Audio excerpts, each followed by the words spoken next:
Hello and welcome again to Oscar Mike Radio. We are mission flight. We are on the move. We're everywhere. And today I have a special, not really guest, I guess. It's a really cool story for you. I am pleased to introduce Andrea Eichmann and Mark E. Petersen from WeP3 or the People's Patriot Project, Oscar Mike Radio. Welcome. Welcome. Thank you. Thank so you much for for having having us. us, Travis. It is great. Now, we're going to go a little bit, back. And the story of how we all met is really cool. Let's talk about that. Danielle Rocco and I, Danielle devoted to a soldier, and myself were at the Bold Patriot in Nashville. And Chris Turner, elbows me and says, "Hey, you got to meet the folks from Minnesota." I'm like, "Well, this is cool." And come to find out, you all were at the Bold Patriot that night, stuff going. I think it was the other way around. I think we were there, and then we had to meet you guys. I think it Well, I don't know. I'm just going with what I was told. And I'm joking. Right. But still, it was like, whoa. I mean, they drove from Minnesota to Nashville. That was pretty incredible. So before we get into like the deets, why were you all there? I mean, for the record. Yeah. That was a cool moment. For the record, we didn't drive, we flew, but I mean, it's still, I just want to give accolades to that event. And I think I'm going to blame Chris Turner for that. We had Chris Turner on our show, We Got Your 6 at 6 Patriot Playtime, which we air every Sunday, and both live and then goes in the podcast. But he came on the show and he said, "Hey guys, why don't you come on down and check the Freedom Tour out?" And we had no idea what we were getting into. So, and this was just a few weeks ahead of time. Just right. like poof, like we don't have time to plan. Are we in or no? Yeah. So one of the things we do in our show is we connect with musicians as well. And I'm like, well, let's get connected with all these guys. I mean, we'll meet Chris Turner and this and that. And then we decided, well, let's do a recalibration retreat for one of our veteran families. Well, we ended up doing a recalibration retreat for 3 of our families. I'm off the subject, but the point is, what an amazing event. The people that were showed up there, my family has grown. When you end up talking about Tommy Anderson was there, you guys were there. So I had actually reached out to Miss Rocco because I saw you guys were at a golf tournament. And I'm like, "Hey, I'm going to be in Nashville. You're going to be in Nashville." And I never even put 2 to 2 together to think that we would all be in the same room at the same time. And I'm sitting there doing our debrief with Andrea, and I look through the window, and there's Danielle. And I'm like, "Wait a minute here." So I leave my debrief, and I run outside, and I'm, "Danielle, I've been trying to go." And she goes, "I didn't want to miss your message, so I left it in the queue, but I wish I would have got your message." And I'm like, it's all good. It's all good. And it was an amazing vet. And so I thank Chris Turner for the invite to begin with. But Bold Patriot, those guys there are absolutely freaking phenomenal in what they're doing there. And just the laundry list, Andrew Fair, the laundry list of all the people that we connected with while we were there was just amazing. Yeah, it's a great place. And you felt like you didn't have to ever, not that I don't apologize for being American, but you can be unapologetically American there. It was just fantastic. And, I felt the same way. I'm like, oh my God, my circle, my family just grew out of that event. Absolutely.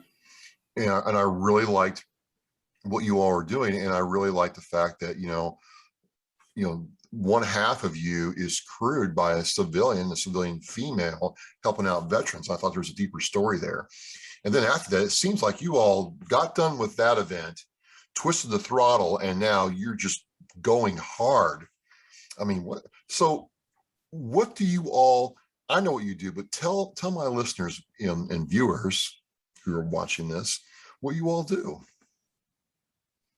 Well, so networking is such a huge part. And really up until just a few months ago, we were concentrating on the building of our story, the building of our goals, the building of our networking.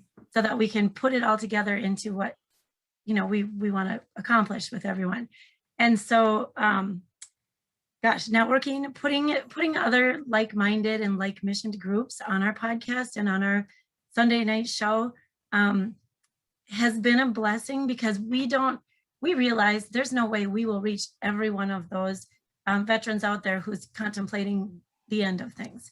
And so, or who just needs help to get away from those thoughts. And so as we started meeting groups that were like-minded and like-missioned, we've just networked with them, and we have some really tight contacts that we can reach out to across the country. And so now that we have all of this base and all of this connection, our goal was always just save lives. Let's just save lives. That's where we started. Now, how are we going to do this? Well, we're going to build communication. We're going to build networks. We're going to reach out to people. And now in the next few weeks here, we're going to finally be capitulating. I don't know. Is that a good word? We're going to be putting together this dream of, like, we are going to find a place and move toward that place where we can create a haven for those that are struggling and suffering, and be able to put them in a place where they are cared for, nurtured, guided, and supported till they find their way again. So I'll let Mark pick up from that spot. Yeah, I'm curious about that. I'm the ugly. I just said ugliest. I was just going to say I'm the luckiest man on the face of the earth to have Andrea. I might be the ugliest man ever. No. Hey, first place right here. So we got to compete for that now too, because we're going to be competing for this podcast thing too. There's no competition here. We're all doing our thing, man. But when it comes to ugly, I got called the ogre all the time. Oh man, we got it. So where are we going?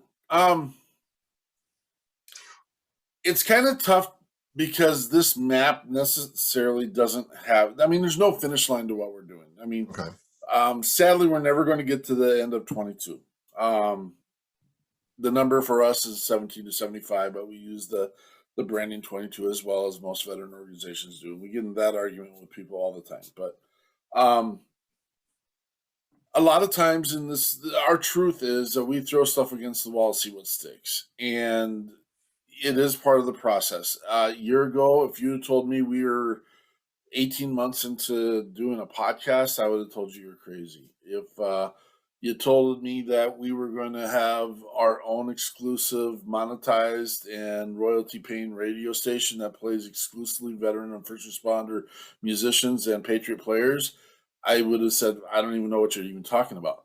The growth has been immense. It's been fast. It's been awesome. People have come to us and said, what is in your mind? I've gotten 2 calls today. Can you help me write a narrative so we can raise money for this other organization? And I do have to slow my roll sometimes. And I'm like, what about me? And it's not me, it's about we. But so then I have to go back to how we created this. If I help that organization and we put the things on paper that need to be there, then we have another tool or another lure in our fishing tackle box, and they have a chance to catch yet another person. And there are sometimes that me and Andrea have these selfish conversations about, why are we not taking care of what's at home? We are. We've had other organizations contact us and say, hey, can you help this? We just had the VA and a larger organization here in Minnesota, MACV, reach out to us and say, can you help this veteran in this manner? And I'm like, that's pride and pleasure there. Yes, we can. It's not always in our budget. We're right now kind of in a little spot. We work off grants and crowd fundraising. And we're a little bit out of our budget right now, and that's okay. We take it to zero as close as we can get, but it's a pleasure to be called on and say, can you help us as well? And I need to stop sometimes and realize that, you know what, we are helping the cause. The cause is a global cause, and we need to help all those that need a hand. And not everyone needs a hand. Not everyone is broken. Not everyone needs to be fixed. We don't fix anybody. We help recalibrate them and get them focused, and we call it lighten the load. That's what our goal is. Well, let's just go back here a little closer to home. I'm interested, Andrea, when you said you have a place that's coming together for veterans to kind of, get some help. I want to know if you'll talk about that, because, that seems like it's more of a hands-on approach of what you're doing. For sure. And I'll let Mark speak eventually as well, but he's so excited. We gotta keep him in the shadows a minute. No, it is super exciting, and it's been our goal since we began, and we called it kind of our down the road kind of goal. But we're looking for a resort style facility that we can outfit as sort of a one-stop shop, where we can bring, maybe part of lightening a load is a haircut and a trim and a massage and a new pair of clothes and get you on your way. Maybe part of lightening your load is you need a week with a therapist or a mentor, or someone who's in the same situation or has been there and understands that maybe you actually need medical and or physical treatment, emotional treatment that's even above and beyond what normally a facility like that would give. But we have contacts now with PhD doctors, with nurses, and with emotional support people to bring in and help that. And so now we're just on the search for that building. And that building or resort or facility or land, we are actually, in the next few weeks, we are going to be meeting with people who have avenues to the funding. And we're going to keep our fingers crossed and our knees down on the ground, eyes upward, in the hopes that this will come to a fruition where we can get our hands, and it's that tangible piece. It really is. We've done weekends away. We've taken people to a nice hotel. It's funny, we had to go out of our state sometimes to be able to let the kids swim, because Minnesota's kind of locked down in its weird way. But anything that just made it a weekend where they don't have to think about anything, whether it's the bills, the kids, the school, the job, the mental state, and just get the family away. I actually, on one of our biggest ones, we went further away and actually stayed in the hotel, and I felt like a secret agent behind the scenes, kind of like I'm bringing her coffee up, at 900. It just was, oh wait, we need a Big Mac with that too. It was, and they knew, and it was awesome. I was kind of at their service. But that's the type of environment. We don't want them running, to Caribou for coffee. We want it to show up at their doorstep. We take their kids swimming so that they can have some time to just sit and chat as adults. And then, of course, we took them out for dinner, and they insisted that Mark and I eat with them, which that's just so close to our hearts Wow. as well. And they were super thankful. All of our guests have been super thankful after the time we've given them. Sometimes we've had to carry it farther. And I guess I like to refer to it as holding the hand. I think of when I took my kids to kindergarten and they weren't sure about going, and they knew this was their next big step, but that letting go piece.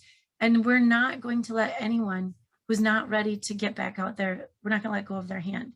We will hold them to the next venture, whether that's to the VA for a visit with their social worker, whether that's to, holy cow, to a flight to go to Houston to start a new life. I mean, the places that we've taken our clients, I guess you'd say, our new friends and family, actually. But the places we've taken them, we've never just dropped them off and said, good luck. Here's what you need to look into. It's been a, hey, we're here, we'll still be here. But these are the next steps you need to take in the follow through. So we would like to wrap that all up now in our own facility and put them in there and keep them there and be able to check in on them and know who's taking care of them. And like I said, hopefully a lot of short-termers, but those occasional long-termers as well. So it's interesting. This kind of leads me to a different path, if you will, of questions. In you all's mind, what do you think is the most, or give me like the top 3 problems that face veterans? Because there's a range, and people say this, people say that, but you've been in the trenches, you've been at the executive level trying to advocate. Where do you see the biggest needs? I'll be real honest, and this is kind of, I'll give you our top 2. Okay, and that's fine. And I'll say one of the causes is an isolation, and then maybe a real isolation, or it might be a figurative isolation where someone thinks they're doing it on their own. I'm a veteran in a family. They don't understand what I'm dealing with. I'm isolating here. I'm a veteran in my home. My community doesn't know how I'm handling this. I'm isolating. So there's an emotional or figurative or literal isolation that I think are a lot of our veterans and first responders. And I do want to touch on the fact that we do support first responders Oh, really? as well. Okay. We insist on boots on the ground. That's the holding the hand. Not everyone wants to hold a hand either. And so I appreciate Andrea's statements in that. And for us, it is not a coddling, but a support. You know, sometimes someone needs a hand on the back.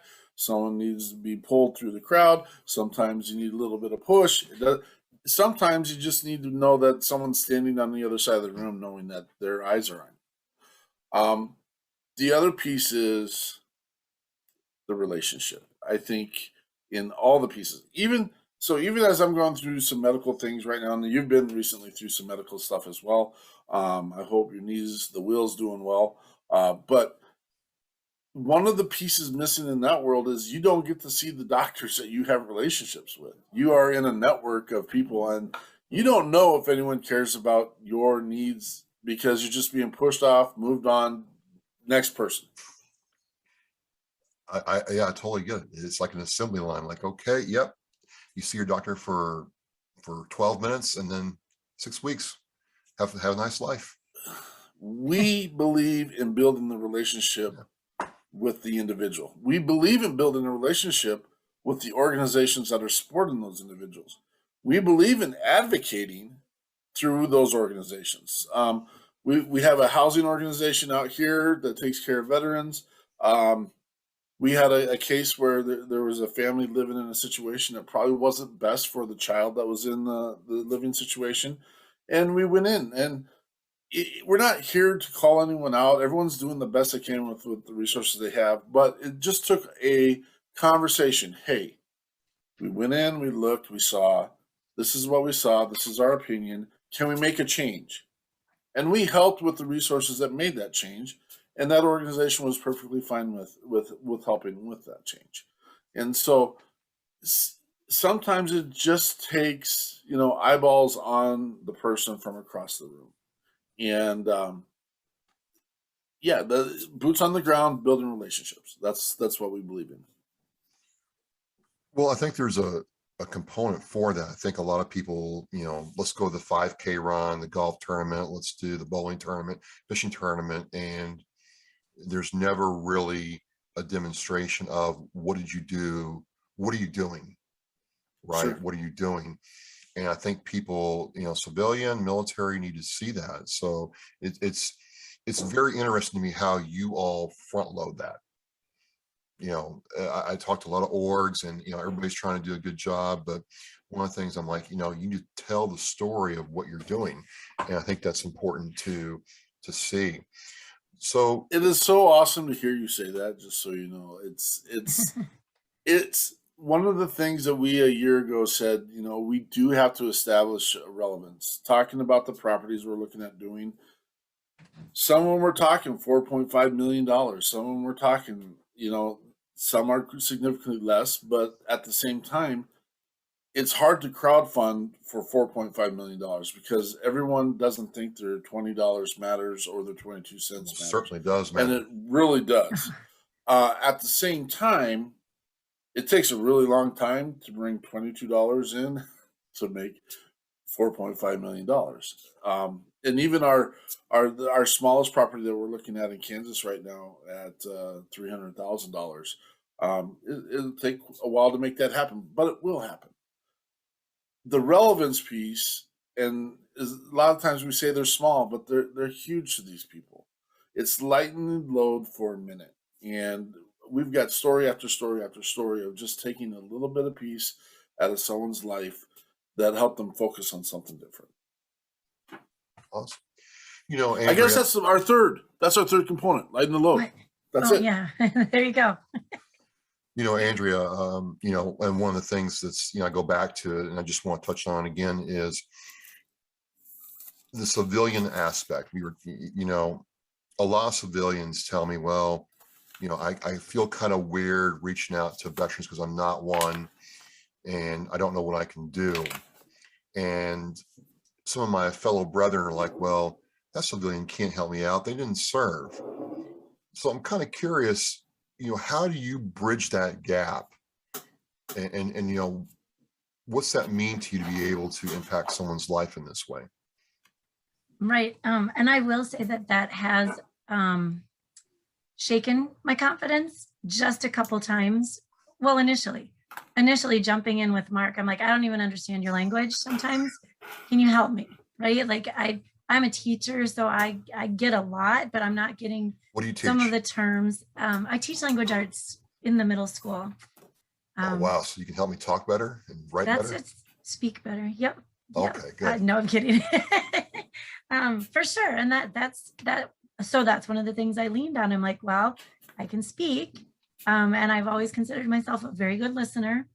So coming in as a civilian, I think twice in the last 4 years, I've been told that if I'm not a veteran, I'm not going to be successful because I won't be able to make the connections and people won't want to get involved. And then I lean back on, well, my founder here, he's a veteran and I'm kind of being a mouthpiece with this. But I want to say on the flip side of that, I can't, the friends and the family, the love I've felt from those I've met so far. And very few of them have said, oh, you don't get this, you're a civilian. Very few have said that. And well, one tells me I got to learn. But anyway, still, I love him still, but it's okay.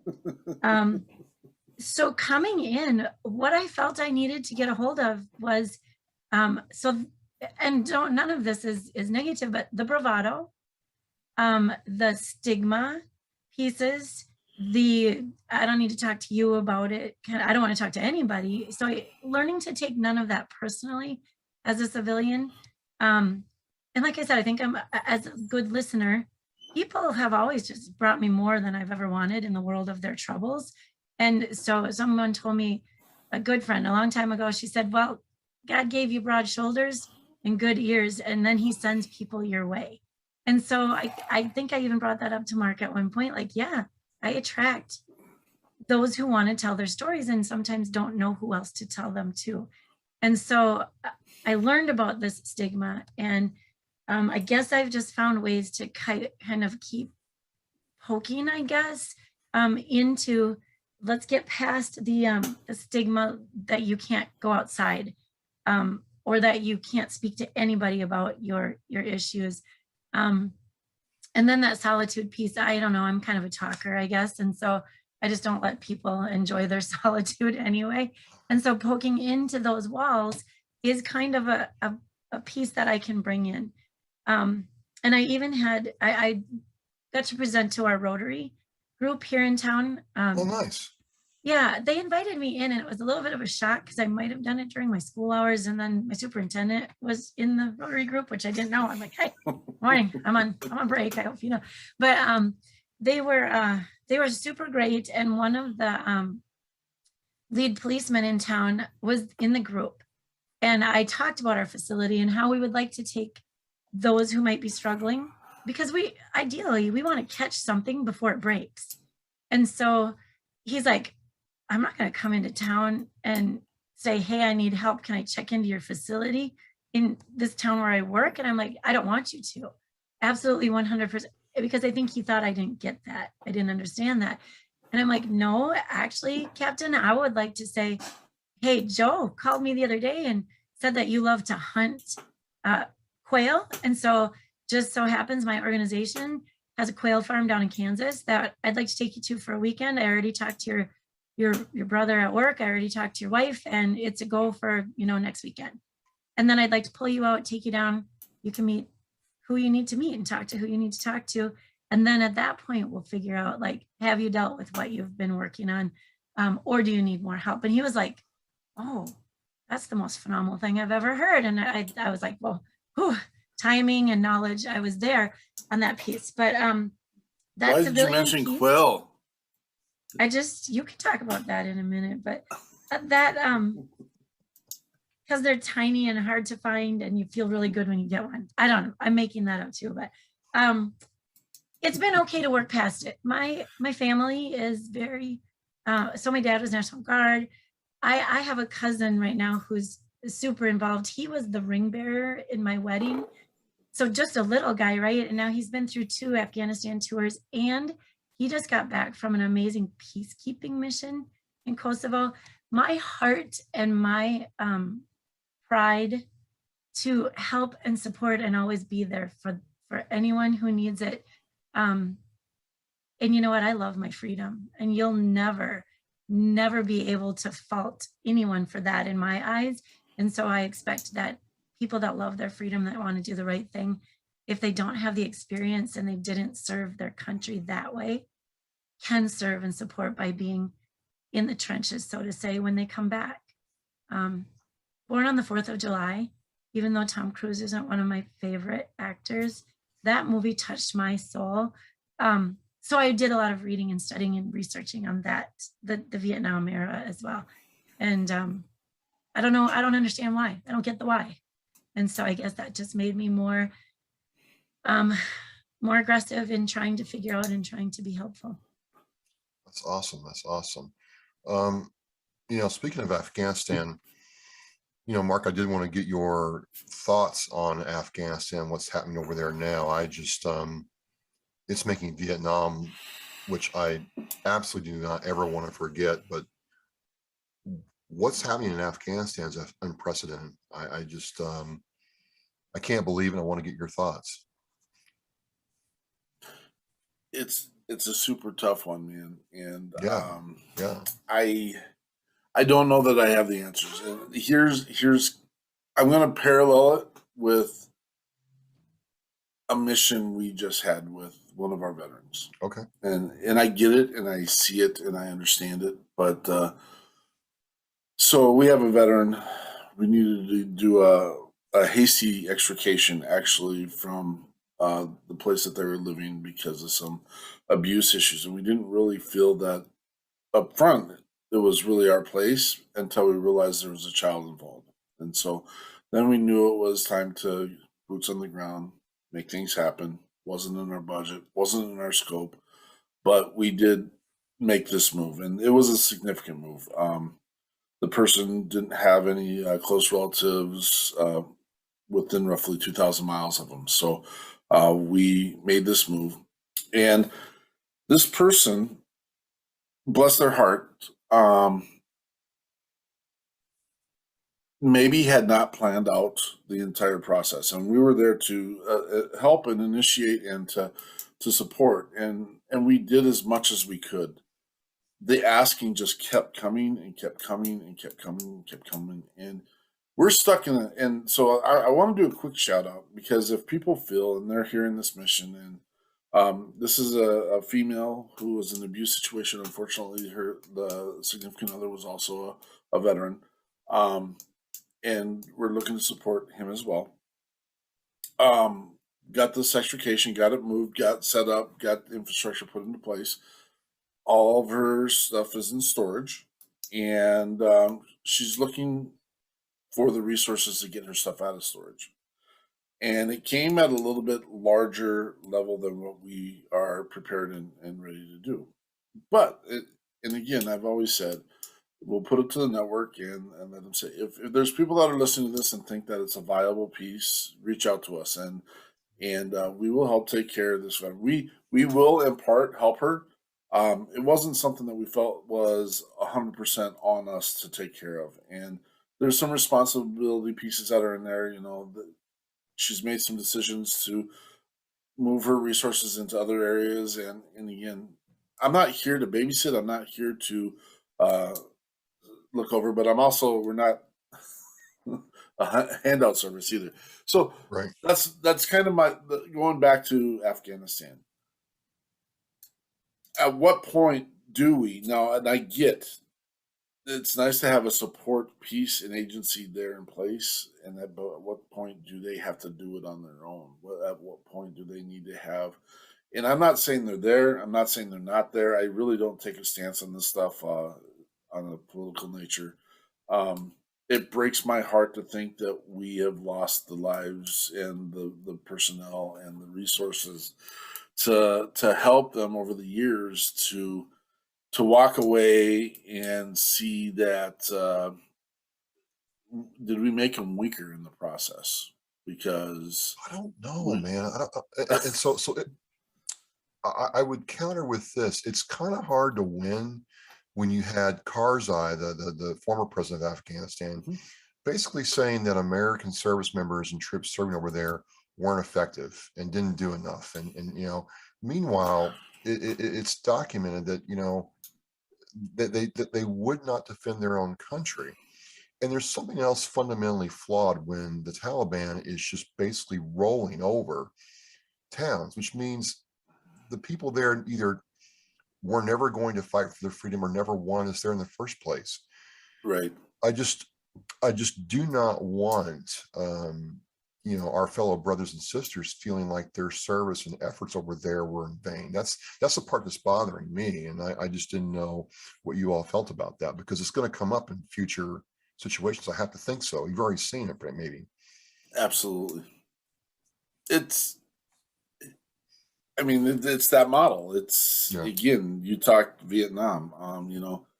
It's hard to believe in relatively my lifetime we had a man in Germany, doing what he was doing, and the cleansing he was doing in our world. It's I don't get these mindsets, and um, you know, I'm here. My boots are on the ground to take care of anyone that I feel that I see as being a victim, so to speak, and I will always be that person.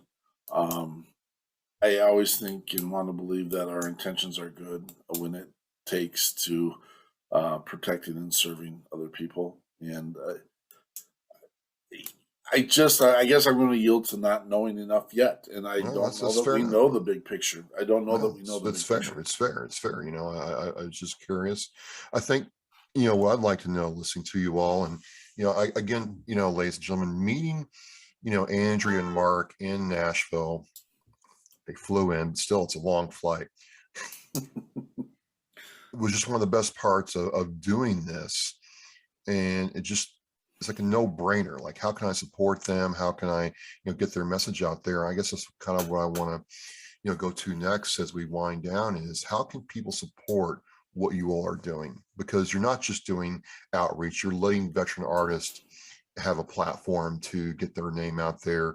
You're doing your show and bringing people in. The Red Fridays where you hand out the cards is really cool to see. How can people Thank you. support all that? Yeah. Well, I mean, we always say the writing's on the wall. We do very little crowdfunding, but it's there, and there are expenses to everything that we do. You can reach out to us at www.thepeoplespatriotproject.org. You can see us on all of our platforms. We have way more than we would like to when it comes to We Patriot Radio.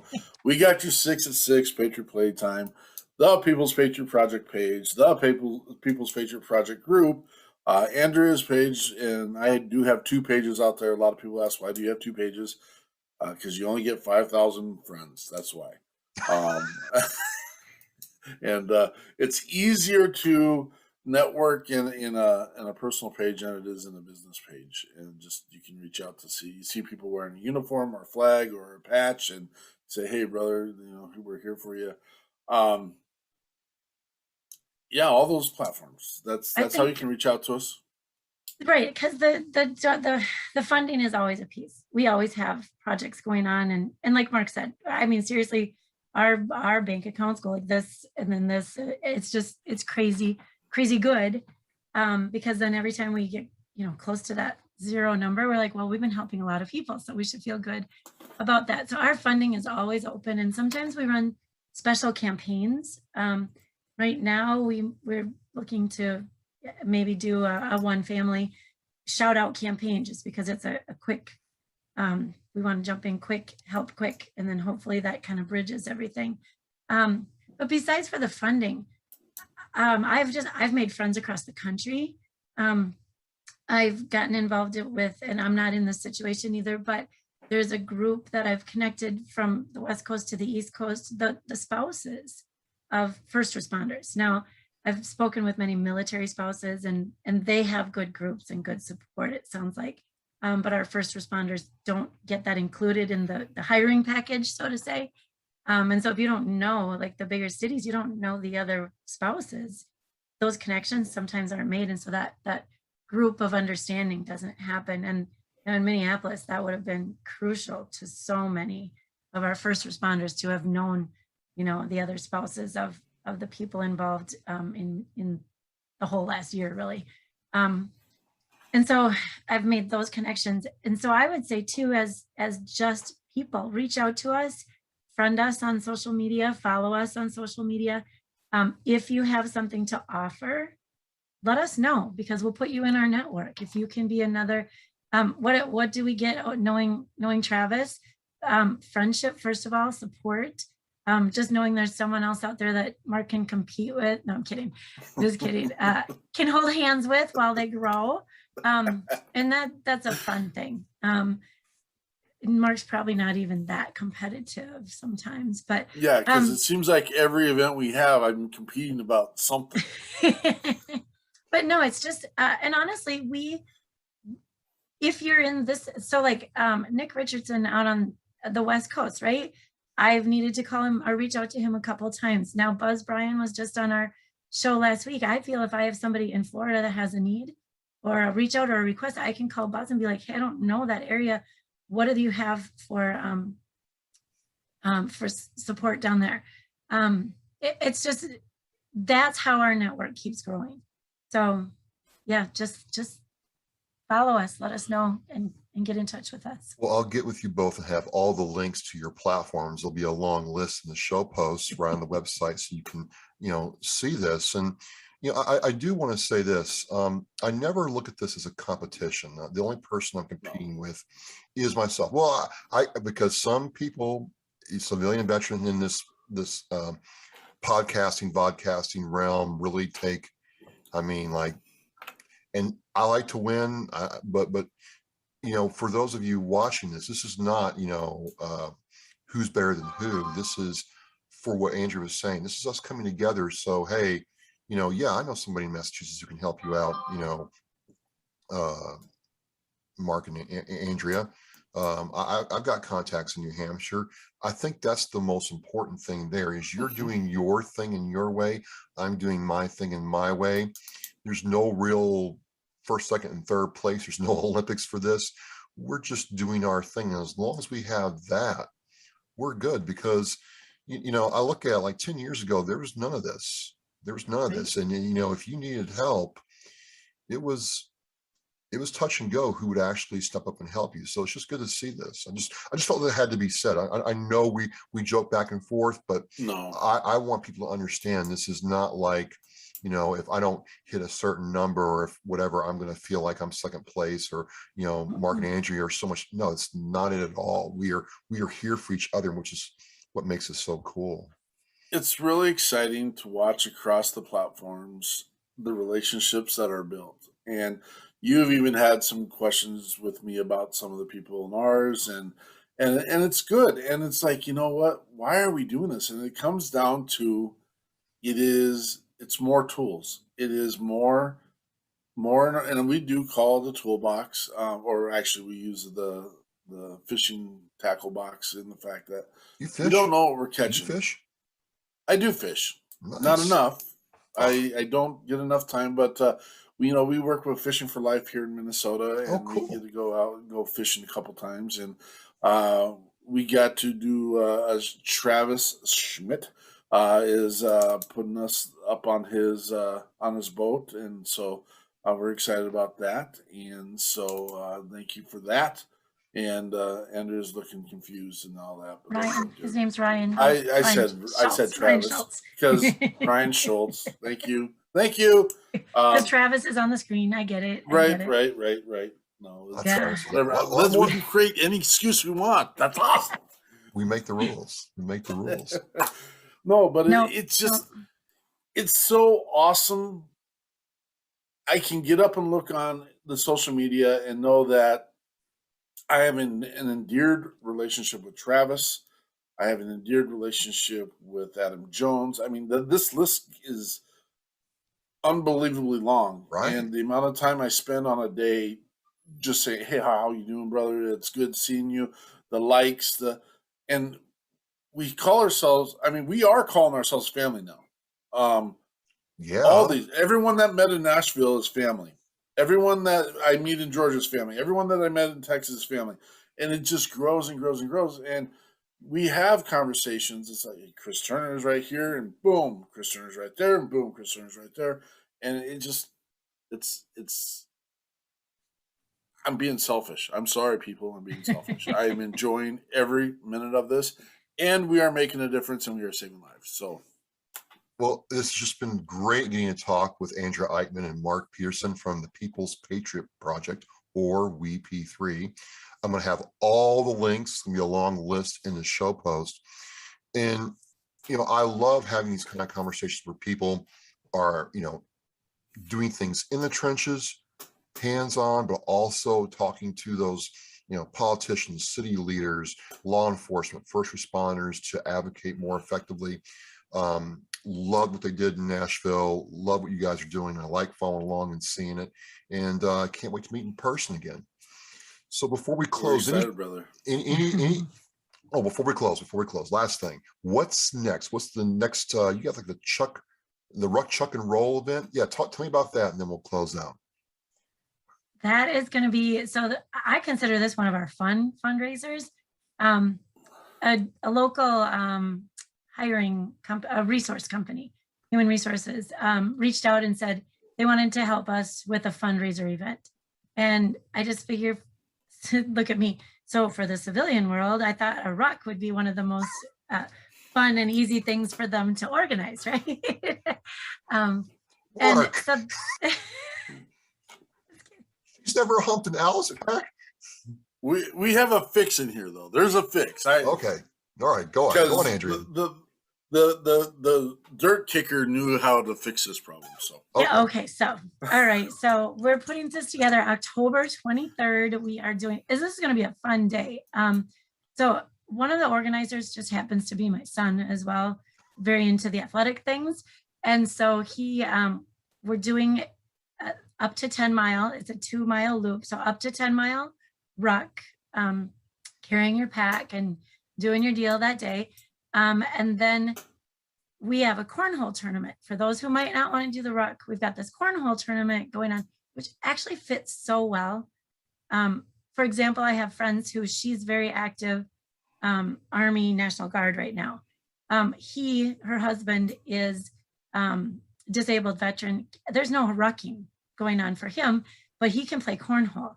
So then their kids can be involved in our next event, which is the 0-mile ruck, which you just start on the finish line and jump over it and you win, you're done, and your name will go in a drawing for a 50-50. So we have all that going on along with kids games, food trucks, and musicians and an entertainment group all day long. It'll be spectacular, and it's not even very expensive. So, oh yeah, awesome. And beer and some local breweries will be there as well. All right. You had me at cornhole. Awesome. I want to thank you all again for coming on Oscar Mike Radio and talking with me. And if you're watching or listening, hey, you know, you're seeing that there's ways you can get involved regardless of your service history, your experience with veterans. There are things you can do at all levels. And, you know, Andrea and Mark are doing that right now. And as we say in Hawk, as we say in Oscar Mike Radio, we are mission in flight. Thank you very much. Patriot pride. Thank you.